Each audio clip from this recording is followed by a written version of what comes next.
Okay, back with you on the Bronx Buzz, and I'm thrilled because two of my buddies are here. So let's say good evening to Fernando Michael, who's the founder of the Fox and King, co-founder of the Bronx Summer Jam. Dude, how are you? I'm good, Gary. It's good to be Uh, back. Always good to have you. And my buddy DJ Mike, CEO and founder of Sounds and Sirens, also co founder of the Bronx Summer Jam. And if you can't tell, yes, we're going to talk about the Bronx Summer Jam. Fernando, this is an ongoing thing now. We're getting there every year. How many years? What do we got? What are we doing? And where are we at? This is going to be our third anniversary, so our third time at Bronx Park East. Still same music, same vibes, still supporting the local music community.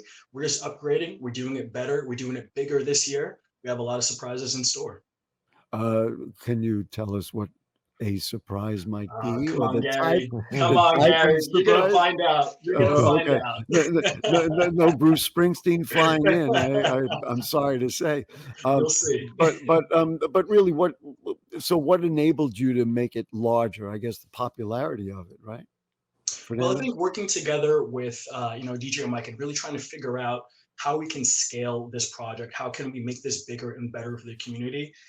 We looked at what is possible within Bronx Park East. Working with local businesses, working with local organizations, especially to help make this work. It's a communal effort at the end of the day, and what we're putting together this year for our third anniversary is going to be legendary. Really? Uh-oh. Mike, you do the tech for a lot of different things. We've worked together, of course, in the past, and will continue in the future. Talk to me about putting on a show like this. What goes into it? What do you have to do to make Fernando's dreams come true? All our dreams come true. Okay. Yeah, the logistics of it, Gary, are really intense. It starts really from very early on. Fernando and I work closely together on the planning process, figuring out who the artists are going to be, what we want to do, what we want to feature, and it's really just about deciding when and when we want to take those next steps. We want this to be a continuing thing. We want to do this every year, and each year we want to be able to get bigger and better. And as we gain credibility by doing these events every year and maintaining a presence and maintaining a positive community atmosphere, we're attracting more people towards what we're trying to do. And in that, we're able to expand, through our collaborations with others. You guys know that, of course, I'm a total supporter of Bronx music in every way we can. Mike, is there ever a shortage? Stupid question of the day. Is there ever a shortage of artists who could and want to play? I'm guessing that you just say, hey, look, we got a free summer jam. We're out here in the park.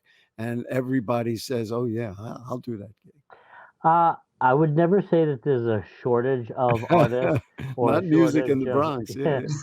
Yeah. there's never a shortage of artists that are wanting to play or willing to play. It's finding and connecting with those people that is where the difficulty comes in.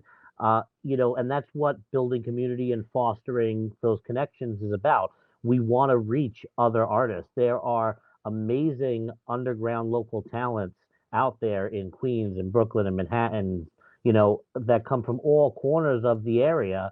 And, I may not know them. Fernando may not know them. And that's what part How of is this is that about. possible?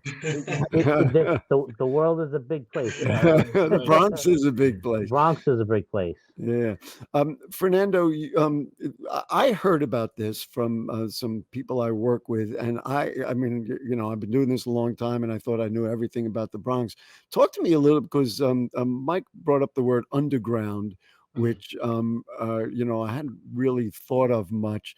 But it reminds me that there was this like whole series of underground concerts that went on in the basement of a church. Did I hear about it? And the reason that I bring this up is because that created a culture that I think you guys are still building on, in a way, legitimizing it from underground to overground in Bronx Park East. So, Fernando, what do you remember? Tell us a little bit about what that was, because I Yeah, think a lot of people, if I didn't know, a lot of people didn't know. I think an important phrase is creativity begets inspiration. And we were all inspired as a community within the Bronx by these local shows, these local underground shows that really kind of set a lot of us on our paths, whether as performers, entertainers, going into the industry, from the business side, what have you. All of these shows, back in the day where we all just kind of gathered to listen to local music, they all pushed us to where we are now. And I really don't know if we would be the same. Certainly I remember meeting DJ Mike at these underground shows. There you That's where go. we collaborated and we grew from there. But it was a super important era within the Bronx, and it still is. Mhm. And the other thing, the TV show you had now, do you still do that show, The Fox and Kings, on BronxNet, or So you've been we're doing other actually stuff? we're actually planning a third season. No surprise with DJ Mike, we're going to be working together on that project. And we have a lot of guests lined up for it already, so you'll just see what we have going on. One of the headliners, if I can say it, the Bronx Summer Jam, and you know how much I love Left in the Attic. If you looked at my podcast, you can see she explained exactly what Left in the Attic meant or means. But we pulled out a video. This is a cool video of, if you want to get a sense of what the Bronx Summer Jam is like, ladies and germs. Let's do it. Here is Left in the Attic.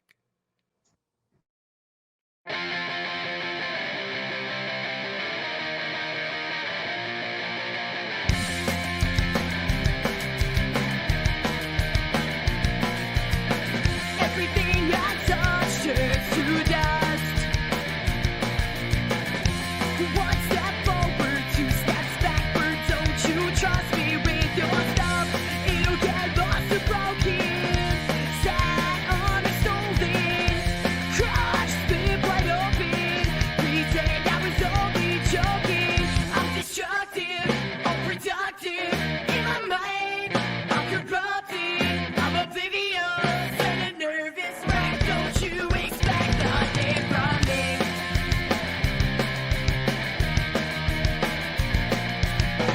Everyone I meet has two left feet. I guess it's just me, and I repeat myself way too often.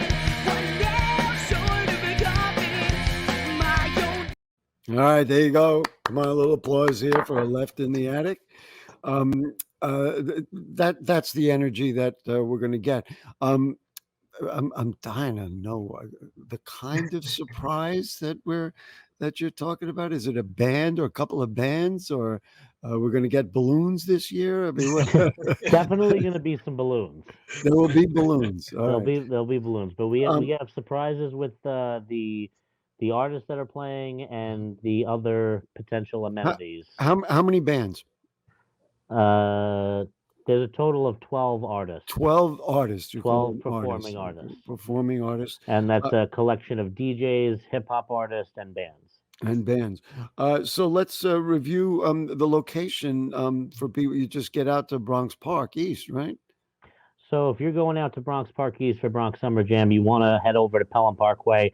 Take the 2 or the 5 train to Pelham Parkway or the Bronx Park East station. You want to enter the park around Lydig Avenue. There's an entrance right there at Right. the end of Lydig, intersection of Lydig and Bronx Park. And if you walk right in there, you'll see the stage, you'll see the tents, and you'll feel the energy. So Feel come the on down. energy. So now it starts at high noon, but and how long does it go? Do you get till dark, or do you get till the cops Yeah. throw you out, or what happens? Till your permit runs out for the park? Till our permit runs out. Yeah, so we're like from 12 p.m., 7 p.m., and 12 to we're gonna 7 have p.m. we're gonna have an awesome time. No, We've got a lot of artists. They'll probably be starting around 1 o'clock.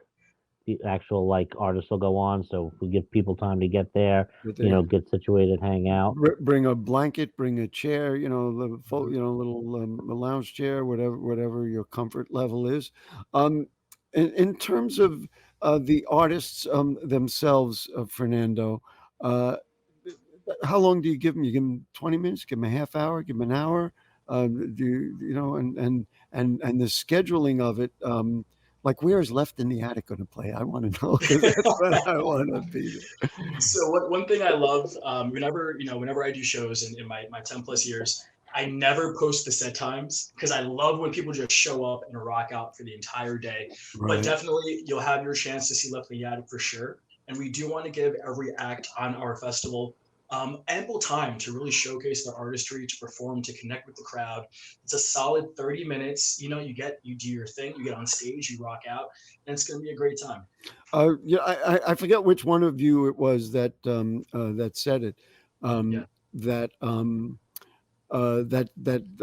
you engage more of the community, which includes some of the businesses in the area, et cetera, et cetera. Are they? Do they have a presence? Are they sponsoring? I mean, to me, this is a wonderful concept because, of course, the more people that participate in the community and community of healthy community events like this, the Yeah. better. So, do we want to talk? Or do you want to shout out about any of the businesses who've been helpful? I mean, I love the concept. I'd love to, give them what for, Yeah, so Yeah. we're definitely proud to be working with some local organizations, definitely for sponsorship. As we mentioned, we do want to grow and develop this festival into bigger and better events, bigger and better experience. And to do that, we're proud to be working with local companies like Key Food Buena Vida, the Bronx Music Mhm. Heritage Center, and more. Obviously, we'll be announcing every sponsor that we have. But for now, we're proud to be working with these two directly and more to be announced. I knew it was the Bronx Music Heritage Center because your T-shirt said "This is Bronx Music." That's Hey their man, T-shirt. you got to represent. You got to represent. All right, so let's just remind people. It's free. It's fun. It's summertime. Is there a rain date? Not that I want to cast a spell on it, but or we're just out there, rain or shine. DJ Mike, we're rain or shine, right? We're Yeah. not stopping. I think Mike can't hear us. I think he had a technical issue there. So it is rain or shine, right? We're going rain or shine. Great. Obviously, if the worst happens, then we'll make sure to make proper announcements. But And for figure it now, out. we're going. No, the weather will be nice. I've ordered it. I called it up there. Anyway, Sunday the 30th at 12 p.m. Thanks to Fernando. Thanks to DJ Mike. And thanks to everybody who's going to go out there and have a great time. We appreciate their participation in the Bronx Buzz this evening. And we also thank Chris from City Limits. And that'll do it. You know what we always say, if the curtain don't fall and the creek don't rise, we'll be back next week. And we'll also be out there June 30th for the Bronx Summer Jam. Have a good one.